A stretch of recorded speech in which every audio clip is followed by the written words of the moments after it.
꿈에도 그리운 곳, 오늘 말씀 제목입니다. 사람은 누구나 꼭 가고 싶은 곳이 있습니다. 그곳이 갈 수 없게 되었을 때 더욱 그리움에 사무칩니다. 지금 여러분이 가장 가고 싶은 곳은 어디인가요? 사람은 누구나 보고 싶은 사람이 있습니다. 그 사람을 볼 수 없게 되었을 때 더욱 그리움에 사무칩니다. 지금 여러분이 가장 보고 싶은 사람은 누구인가요? 지금 가고 싶은 그곳이 고향의 언덕이나 고향의 들판 혹은 고향의 바닷가인가요? 아니면 여행을 다녀온 아름다운 장소가 있는데 그 장소를 꼭 가고 싶나요? 저는 엉뚱하게도 유대 광야, 와디 켈트라고도 부르는데 여기를 기회가 있다면 꼭 한번 다시 가보고 싶습니다. 여러분이 가장 보고 싶은 사람 누구인가요? 어릴 때 단짝 친구인가요? 아니면 일평생 은혜를 갖고 싶은 은사인가요?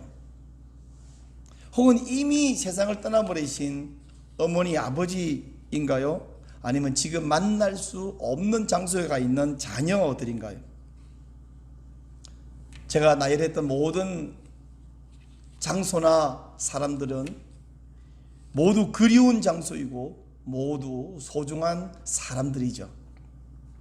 근데 여러분만이 아니라 시편 84편을 기록한 이 시인에게도 그런 장소, 꼭 가고 싶은데 가지 못해 그리움에 사무치는 장소가 있었습니다.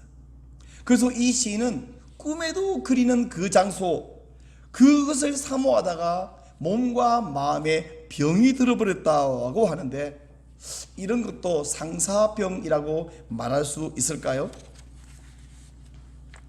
시인은 지금 자기가 가지 못하는 그곳에 마음대로 갈 수 있는 참새와 제비를 부러워하고 있습니다. 그래서 시인은 직접 몸으로는 못 가지만 마음속에는 시속 100km 달릴 수 있는 그런 고속도로를, 마음의 고속도로를 마련했습니다. 그곳에 가기 위해서 눈물 골짜기를 통과해야 하더라도 그것은 오히려 기쁨의 셈이 되겠다고 그렇게 고백을 하고 있습니다. 가수 박상철이라고 하는 사람 아시죠? 태평양을 건너 대서양을 건너 인도양을 건너서더라도 당신이 부르면 달려갈 거야, 무조건 달려갈 거야.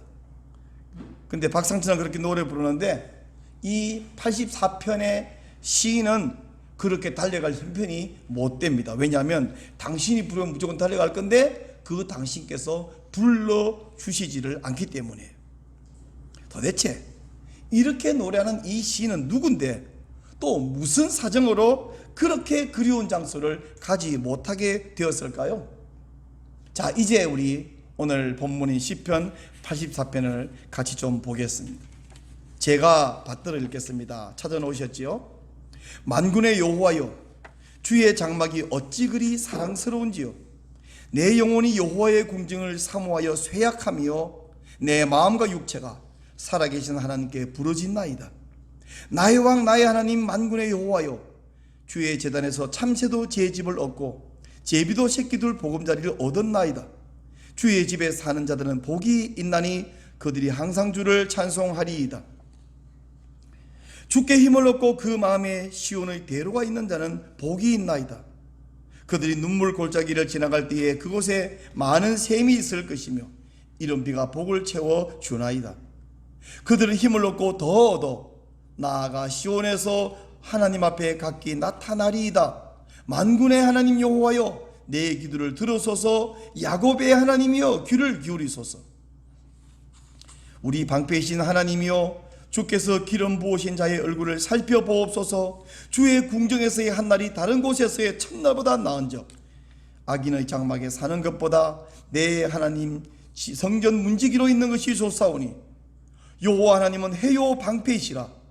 여호와께서 은혜와 영화를 주시며 정직하게 행하는 자에게 좋은 것을 아끼지 아니하실 것임이니이다. 만군의 여호와여, 주께 의지하는 자는 복이 있나이다. 시편 84편 이 시의 제목에는 고라 자손의 시라고 되어 있죠.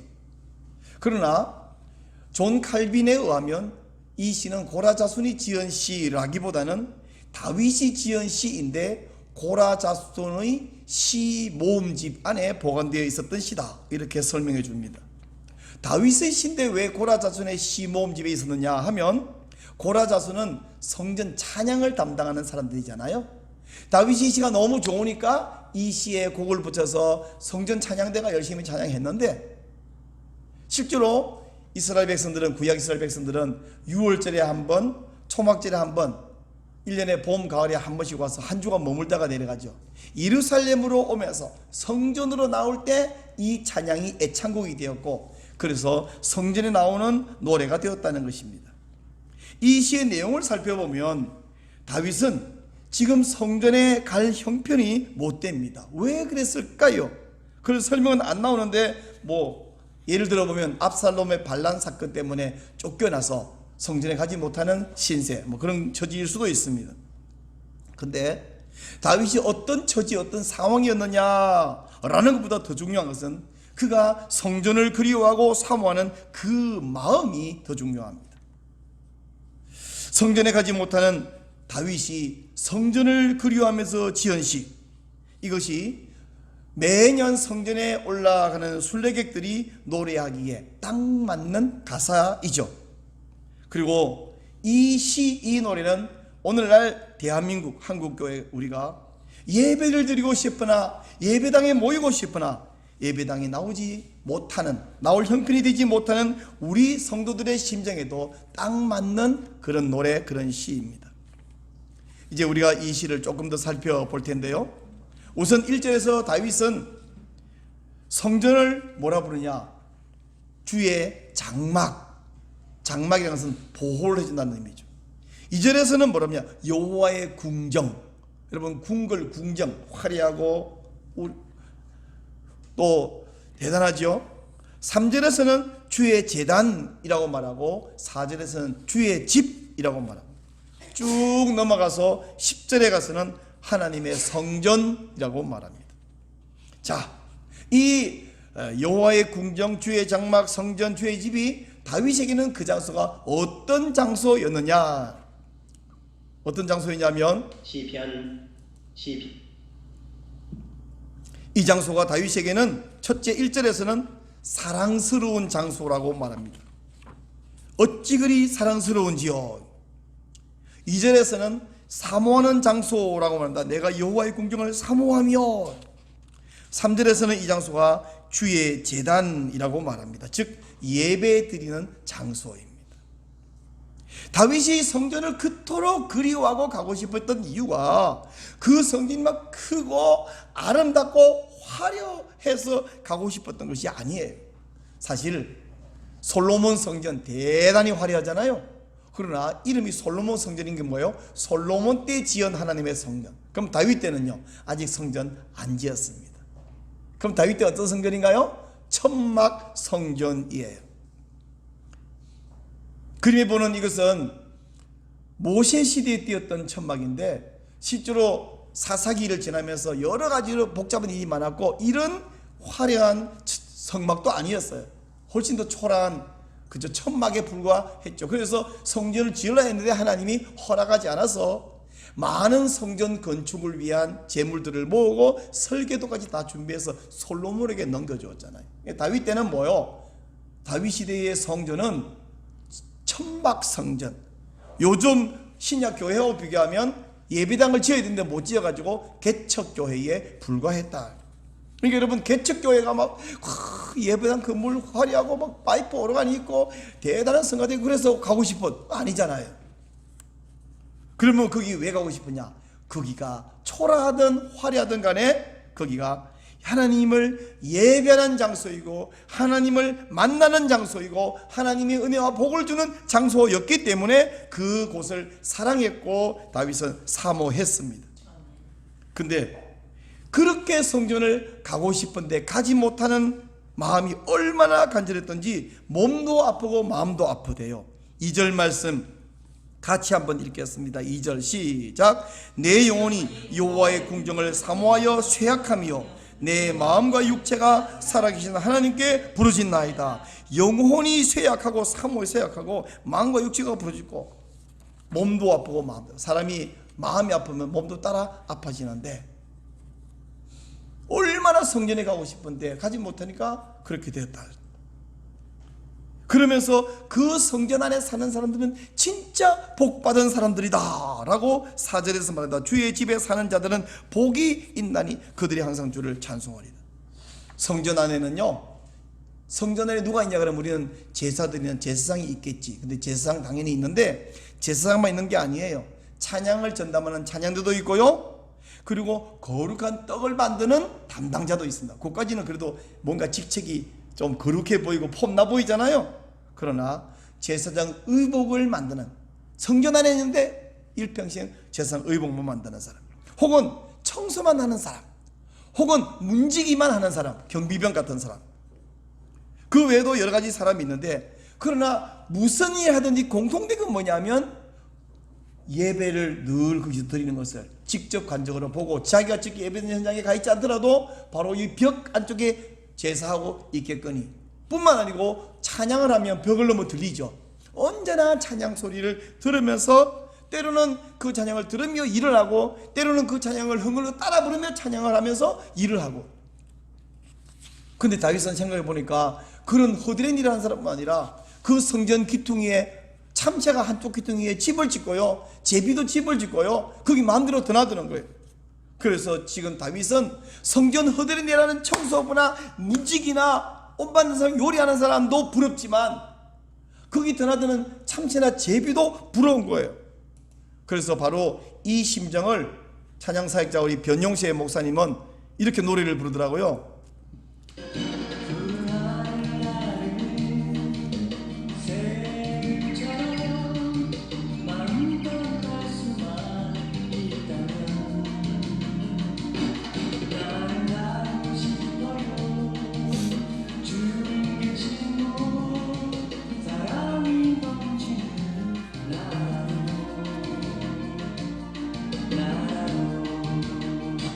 네, 우리 새들처럼 마음껏 내가 날 수 있다면 주님 계신 그곳에 가고 싶어요. 다윗의 그 심정, 또 우리 변용세 목사님이 찬양한 그 심정. 자, 지금 다윗은 성전에 갈 수 없습니다.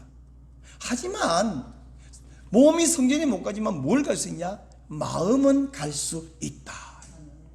그래서 5절 말씀을 보니까 다윗은 마음속에서 시온을 향하여, 예루살렘 성전을 향하여 마음의 신장도를 뚫었습니다. 많은 사람이 갈 수 있도록 그 신장도를 넓게 했고요, 달려가도 걸려 넘어지지 않도록 돌부리 채도로 돌로 치우고 구덩이도 메꾸고 어떤 턱도 없애고 그렇게 만들었습니다. 그리고 눈을 감으면 다윗은 사랑하는 여러 사람들과 함께 그 마음의 대로를 향하여, 시온을 향해서 막 달려가고 있는 것이 보입니다. 시온으로 가는 길목에는 눈물 골짜기가 있습니다. 하지만 그들이 흘리는 눈물은 기쁨의 샘물이 되어 하나님은 그들에게 엄청난 복을 주실 것입니다. 6절 말씀, 그들이 눈물 골짜기를 지나갈 때에 그곳에 많은 샘이 있을 것이며 이런 비가 복을 채워주나이다. 그들은 더욱더욱 힘을 내어 시온의 대로를 달려서 시온에 도달하게 될 것입니다. 성전에 나아가서 하나님께 기도할 때에 하나님은 귀를 기울여 그 기도를 들어주실 것입니다. 7절 말씀, 그들은 힘을 얻고 더 얻어 나아가 시온에서 하나님 앞에 각기 나타나리이다. 8절, 만군의 하나님 여호와여 내 기도를 들어서서 야곱의 하나님이여 귀를 기울이소서. 이렇게 고백합니다. 지금 다윗은 몸은 성전에 못 가지만, 그래서 이제 안 되는구나, 내려놓자, 포기하자도 아니라 그는 마음으로 하나님께 도달할 뿐 아니라 지금 있는 이 자리에서 그 시온을 향하여 바라오며 기도할 때에 하나님은 귀를 기울여 기도를 들으시고 응답하시는 하나님이신 줄 믿었습니다. 그래서 그는 기도합니다. 만군 하나님 여호와여 내 기도를 들으소서, 야곱의 하나님이여 귀를 기울이소서 라고 지금 여기서 간절히 기도하는 거예요. 몸은 못 나가지만 다윗은 날마다 오히려 못 나가니까 마음으로는 더 자주 아무 때라도 마음을 다해서 하나님께 나아갈 수 있습니다. 성전에게 달려갈 수 있습니다. 물론 그렇게 해서 이제 충분히 한 것이 아니라 그렇게 하면 할수록 가지 못하는 마음이 더 아프죠. 가지 못하는 현실 때문에 더 슬프죠.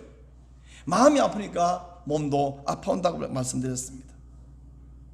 지금 있는 그 장소에서 다윗은 성전을 생각하며 예배를 생각하며 하나님을 생각하며 기도할 때 그 슬픈 마음, 그 아픈 마음, 그 상한, 그 안타까운, 그 간절한 마음에 하나님은 찾아오시고 기도를 들어주시고 복을 내려주시는 줄로 믿습니다.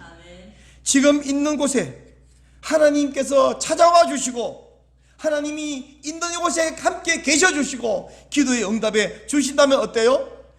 내 주 예수 계신 곳이 그 어디나 하늘나라.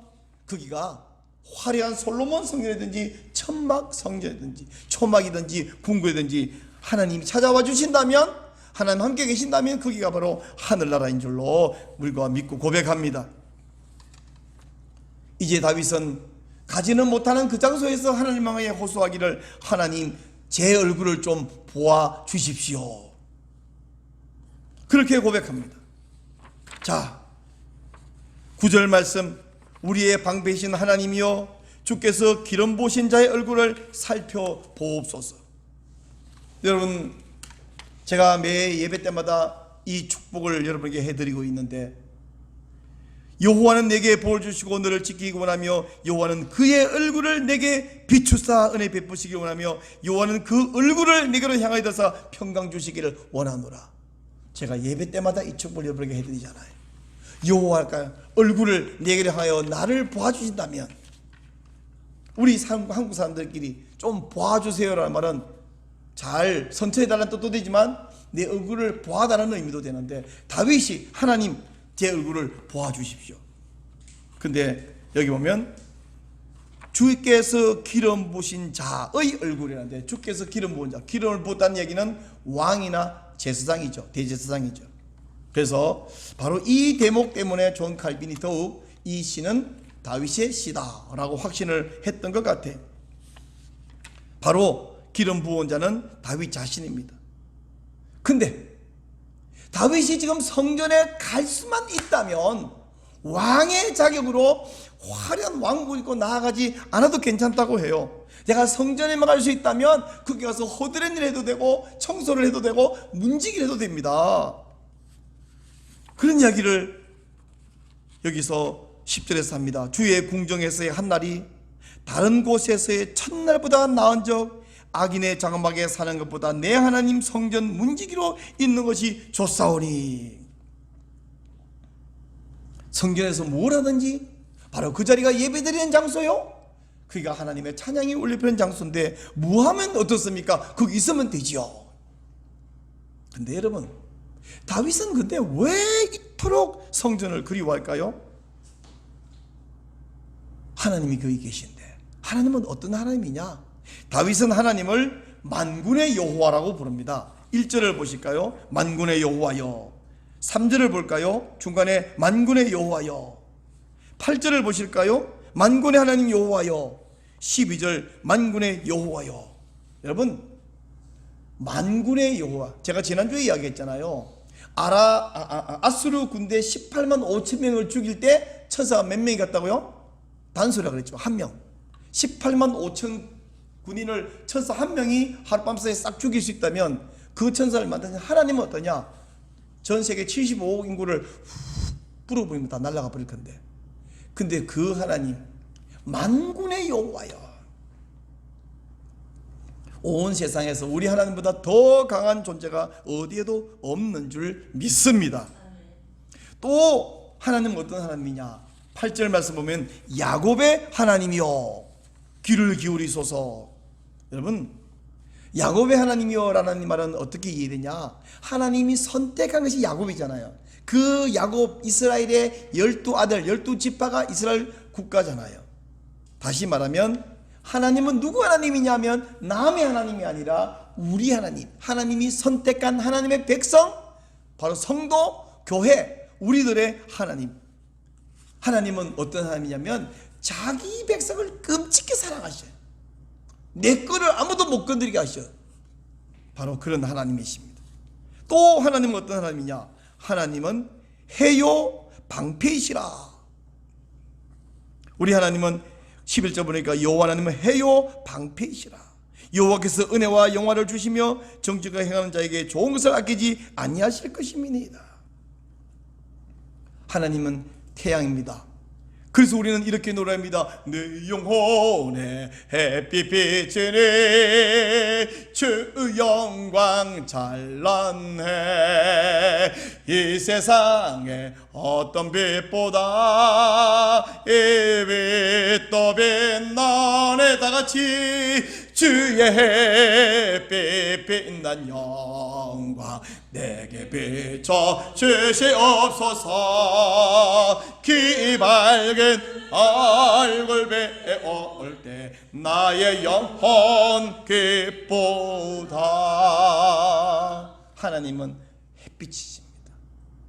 해가 비치면 모든 것이 살아나고 모든 것이 달라집니다. 햇빛, 빛의 반대는 어둠이죠. 어둠은 모든 것이 죽는 것입니다. 자, 누가 어떤 사람이 복된 사람이냐? 4절 말씀 보니까 주의 집에 사는 자가 복된 자입니다. 또 누가 복됐냐? 5절 말씀 보니까 그 마음에 시온의 대로가 있는 자가 복된 자예요.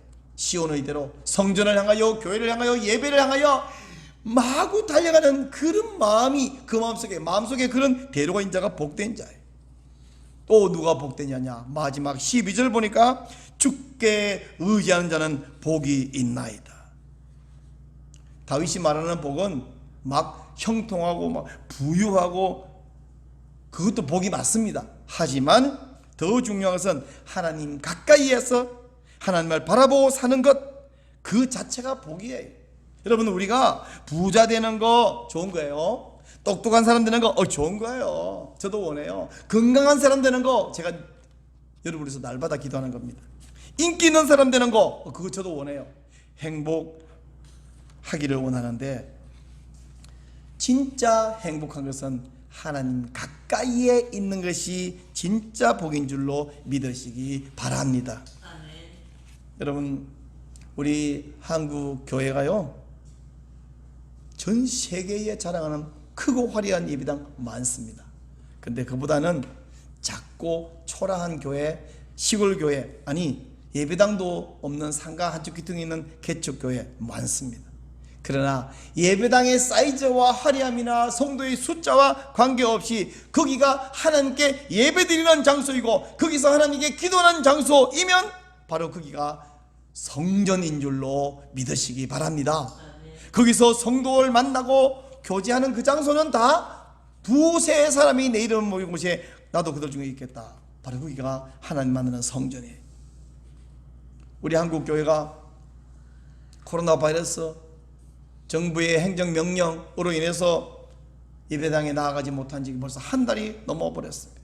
오늘은 정부가 규제를 풀어준 거 아니고 완화시켜 주어서 예배당의 숫자를 제한해서 예배 드려도 된다 했는데 이번 주간에 무슨 일이 벌어져서 다음 주에는 어떻게 명령할지 또 아무도 몰라요.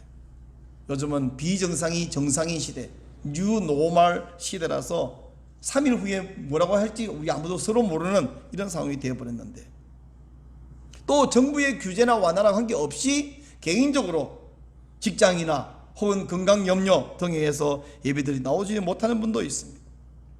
여러분, 그러나 무슨 이유로 못 나왔던지 있는 그곳에서 하나님과 예배와 성전과 성도를 그리워하면 여러분 그 장소가 바로 하나님이 함께 계시는 성전 되는 줄로 믿습니다. 다윗이 성전을 그리워하면서 몸과 마음이 쇠약해졌듯이 여러분도 교회가 성도들이 예배가 얼마나 그리우십니까? 함께 모여서 목축껏 찬양하고 뜨겁게 기도하는 그 장소, 하나님 말씀 들으면서 아멘으로 화답하던 이 장소 얼마나 그리우십니까? 친형제와 가족보다 더 사랑하는 성도는 또한 얼마나 보고 싶으십니까? 제가 서두에 여러분 그리운 장소는 어디며 보고 싶은 사람은 누구냐고 물었는데, 그 그리운 장소와 보고 싶은 사람 가운데 특별히 그리운 것이 예배당이고 예배드리는 장소이고 함께 예배드리는 성도인 줄로 믿습니다. 목사님, 권사님, 지사님, 성도님 보고 싶고 그리우시죠. 지금 마음껏 갈 수 없기 때문에 더더욱 그리울 것입니다. 그러나 여러분, 가고 싶은데 못 가네. 한숨이 나오죠. 그러나 한숨만 쉴 일이 아니라 우리가 다윗에게서 배우는 것은 뭐냐면, 몸으로는 못 가도 얼굴로는 만날 수 없어도 마음에는 자유가 있다 하는 사실이에요. 그러므로 여러분, 다윗처럼 마음에 교회로 달려오는 고속도로를 펼쳐 놓으시기를 바랍니다. 그리고 그 고속도로를 바람처럼 매일 달려와서 기도하고 가시기 바래요. 매일 교회 와서 새벽기도 날마다 하고 그걸 못 가는 상황이면 마음의 고속도로를 달려와서 마음으로 기도하고 하나님 만나고 가시면 돼요. 마음에 고속도로가 있고 마음에 예배당이 있다는 말은 여러분이 하나님을 사랑한다는 뜻이고 성도를 귀하게 여긴다는 뜻입니다. 하나님께서는 그런 성도에게 은혜를 주시고 복을 주실 줄로 믿습니다.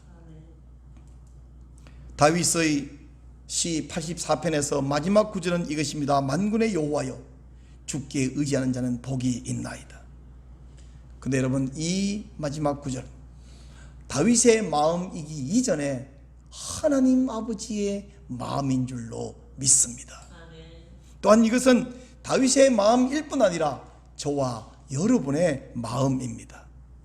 하나님을 의지하고 하나님 사랑하고 교회를 그리워하고 성도를 그리워하는 여러분에게 하나님의 은혜와 복이 충만하시기를 축원합니다. 아멘.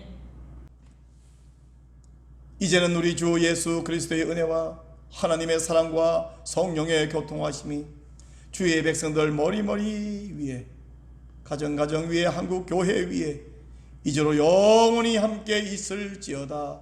아멘.